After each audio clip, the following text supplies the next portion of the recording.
अरे वाह! स्वागत है आप सभी का। आज हम पाइथन की एक असली सुपर पावर के बारे में बात करने वाले हैं और वो है फाइल हैंडलिंग। जी हाँ, ये वही जादू है जिससे आपका प्रोग्राम डेटा को हमेशा के लिए याद रखना सीख जाता है। अच्छा, एक बात बताइए, क्या आपके साथ कभी ऐसा हुआ है? आपने एक प्रोग्राम बनाया, उसमें ढेर सारा डेटा डाला और जैसे ही प्रोग्राम को बंद किया, सब कुछ पूफ गायब, है ना? ऐसा इसलिए होता है दोस्तों, क्योंकि वेरिएबल्स की याददाश्त बहुत कमज़ोर होती है। वो बेचारे तभी तक जीते हैं जब तक आपका प्रोग्राम चल रहा होता है। तो फिर इस भूलने की बीमारी का इलाज क्या है? बहुत सिंपल है। इसका हीरो है फाइल। सोचिए, फाइल आपकी हार्ड डिस्क पे एक जादुई बक्से की तरह है। आप उसमें अपना डेटा बंद करके रख सकते हैं और वो वहां परमानेंटली मतलब हमेशा के लिए सेफ रहता है। जब भी जरूरत हो, बस बक्सा खोलो और डेटा निकाल। तो चलिए बिना देर किए शुरू करते हैं। इस एक्सप्लेनर में हम क्या क्या देखने वाले हैं। सबसे पहले फाइलों के टाइप, फिर उन्हें खोलना और बंद करना, उसके बाद उनमें डेटा लिखना और पढ़ना, फाइल के अंदर यहां वहां कैसे जाना है, और आखिर में हम पिकल मॉड्यूल का मजेदार कॉन्सेप्ट भी देखेंगे।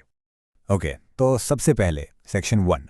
देखिए, कंप्यूटर में फाइलें मोटी मोटी दो तरह की होती हैं।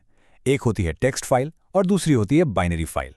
तो टेक्स्ट फाइलें, जैसे कि नाम से ही पता चल रहा है, वो होती हैं जिन्हें हम और आप मतलब इंसान आसानी से पढ़ सकते हैं, जैसे आपकी .txt फाइल या कोई पाइथन की .py स्क्रिप्ट। अब आती हैं बाइनरी फाइलें। ये हमारे लिए नहीं है, ये सीधे कंप्यूटर के लिए बनी है। इनमें इमेज, ऑडियो, वीडियो का डेटा बाइट्स के रूप में होता है। अगर आपने कभी कोई इमेज फाइल नोटपैड में खोलने की कोशिश की है, तो जो अजीब सा कुछ भी लिखा हुआ आता है ना, बस वही है। इनमें जरा सी भी गड़बड़, मतलब एक बिट का भी हेरफेर, पूरी फाइल को खराब कर सकता है।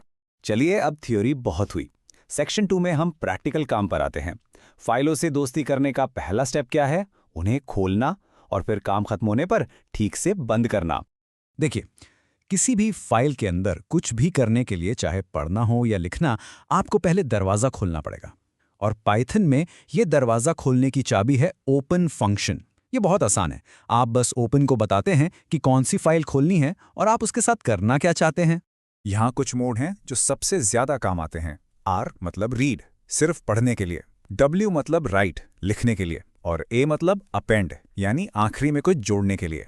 अब W और A में एक बहुत बड़ा फर्क है, इसे ध्यान से समझिए।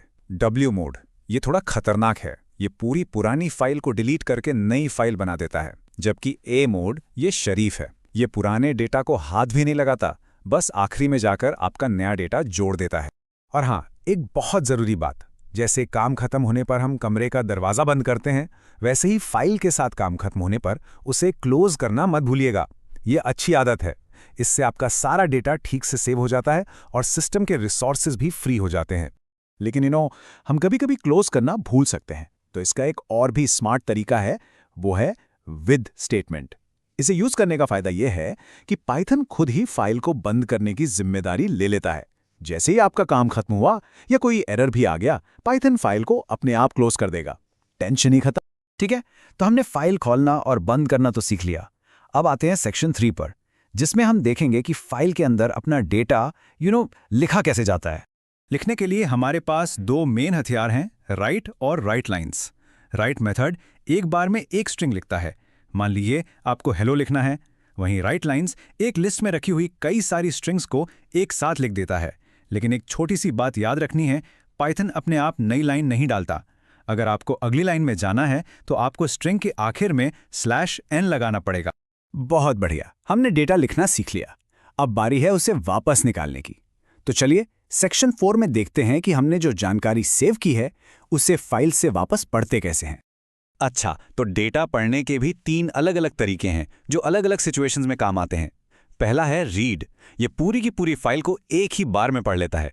दूसरा है रीड लाइन, ये जैसा नाम है वैसा ही एक बार में सिर्फ एक लाइन पढ़ता है। और तीसरा है रीड लाइंस, ये सारी लाइंस को पढ़कर उन्हें एक लिस्ट में डाल देता है जहां हर लाइन एक अलग आइटम होती है। ओके, अभी तक हम क्या कर रहे थे? हम फाइल को या तो शुरू से पढ़ रहे थे या आखिर में लिख रहे थे। लेकिन सोचिए, अगर आपको किसी किताब में सीधे पेज नंबर 50 पर जाना हो तो बस यही काम हम फाइलों के साथ भी कर सकते हैं, और इसे ही कहते हैं रैंडम एक्सेस, जो हम सेक्शन 5 में देखेंगे। इसके लिए हमारे पास 2 कमाल के टूल्स हैं। पहला है टेल, ये आपको बताता है कि आपका कर्सर अभी फाइल में कहां पर है, बिल्कुल एक जीपीएस की तरह। और दूसरा है सीक।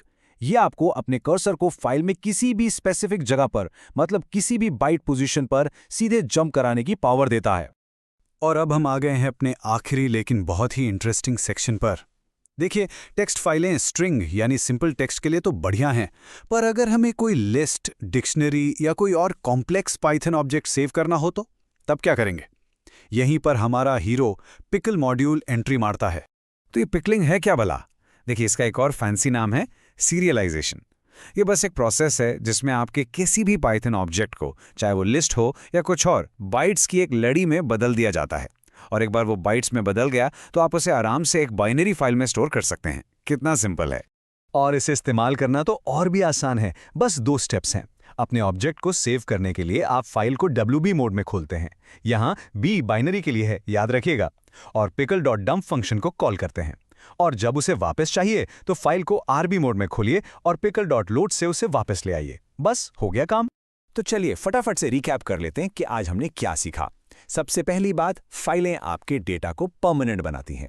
दूसरी, फाइलें 2 तरह की होती हैं, टेक्स्ट और बाइनरी।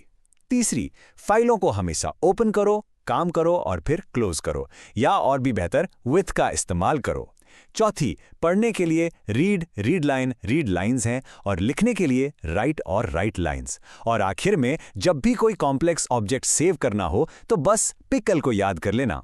तो अब आपके पास ये सुपर पावर आ गई है। अब आप अपने गेम का हाई स्कोर, यूजर की सेटिंग्स या अपनी टू डू लिस्ट कुछ भी परमानेंटली सेव कर सकते हैं। तो अब मेरा आपसे सवाल है, इस नई पावर के साथ आप क्या बनाने वाले हैं? सोचिए, क्योंकि अब आप कुछ भी बना सकते हैं। इस एक्सप्लेनर के लिए इतना ही। उम्मीद है आपको मजा आया होगा और सब कुछ अच्छे से समझ आया होगा।